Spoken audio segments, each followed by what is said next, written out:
Hello guys, আসসালামু আলাইকুম রহমতুল্লাহি ওয়া বারাকাতুহু। মাগফিরা শুরু করতেছি মহান রব্বুল আলামিনের নামে, যিনি অত্যন্ত দয়ালু রহমান, যিনি আমাদেরকে সৃষ্টি করেছেন, যিনি আমাদের স্রষ্টা।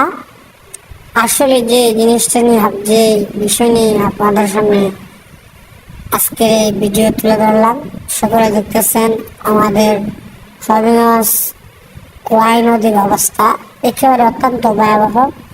এপার এবং অপারের মানুষ, দুই পারের মানুষের আতঙ্কে অস্থির হয়ে আছে। মানুষ কখন জানি এই পার নয়তো হোক ওই পারের বান কোন সময় জানি ছুটে যায়। ওই যে ঘর দেখতেছেন, ঘর ডুবে গেছে, মানুষ অনেক অশান্তির মধ্যে আছে। ওখানে বান ছুটে যায়, ছুটে গেলে মানুষ অসহায় হবে, কোথায় মানুষ যাবে? এদিকে দেখতেছেন মানুষের ঘরের ভিতরে পানি ঢুকে গেছে। এই পাশে দেখতেছেন ঘরের পানি ঘরটাকে ঘেরাও করে ফেলেছে, গ্রাস করে ফেলেছে। আসলে বলতে আমরা একটু ঘোরাঘুরি করছিলাম, যে একটু পানির প্রদর্শন করে দেখলাম। খালি শুধু আমরা নয়, দেখার জন্য অসংখ্য মানুষ এসেছে। আর যারা এখানে মাঝে এই জায়গার মধ্যে বসবাস করে তারাও খুব আতঙ্কের মধ্যে আছে। এই যে দেখতেছেন বিশাল আকারে জমজমে মানুষ, পানির আওয়াজ, পানি কমতেই দূরে থাক, শুধু বাড়তে থাকতেছে।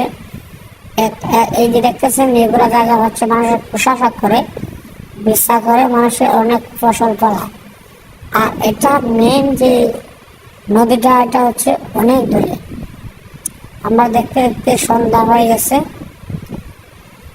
ওই যে দেখতেছেন ওই গাছালি দেখা দেখতেছে, ওই যে দেখতেছেন এরপরের ওই অংশটা হচ্ছে মেইন গান, যাকে বলা হয়। শুধু আমরা না, মানুষ আতঙ্কে সবাই নদীর পাড়ের মধ্যে হাড়াহাড়ি করতেছে, কখন ভাঙা পড়ে যায়, মানুষ অসহায় হয়ে যায়। এই জন্য মানুষ সকলে হাড়াহাড়ি করতেছে। বিশেষ করে আমাদের মশাগানের একটা জায়গা আছে, এই জায়গাটা বেশি ভয়াবহ। আর একটা জায়গা হচ্ছে আমাদের বাদুই এপার, বাদুর এপারে অপার, পশ্চিম বাদুর নয়, পূর্ব বাদুর যাকে বলা হয়। ওই পারে একটা জায়গা আছে, এটা খুব ভয়াবহ। জানি ছুটে যাওয়া, মানুষ আতঙ্কে জায়গার মধ্যে হাড়াহাড়ি করতেছে। মানুষ দেখতেছেন না, মানুষের খুবই কষ্টজনক হৃদয় নিয়ে হাড়াহাড়ি করতেছে, কখন ভাঙা পড়ে যায়। এই যে মানুষ সকলেই পরিদর্শন করতেছে, পানি দেখতেছে, কিন্তু পানি শুধু বেরিয়ে চলছে। পানি কোনো কিছুতে কমছে না। এই যে তাছাড়া মানুষ দেখতেছে, এটা হচ্ছে বাদুই, যে জায়গার মধ্যে ভাঙার আশঙ্কা বেশি, যে জায়গাটার মধ্যে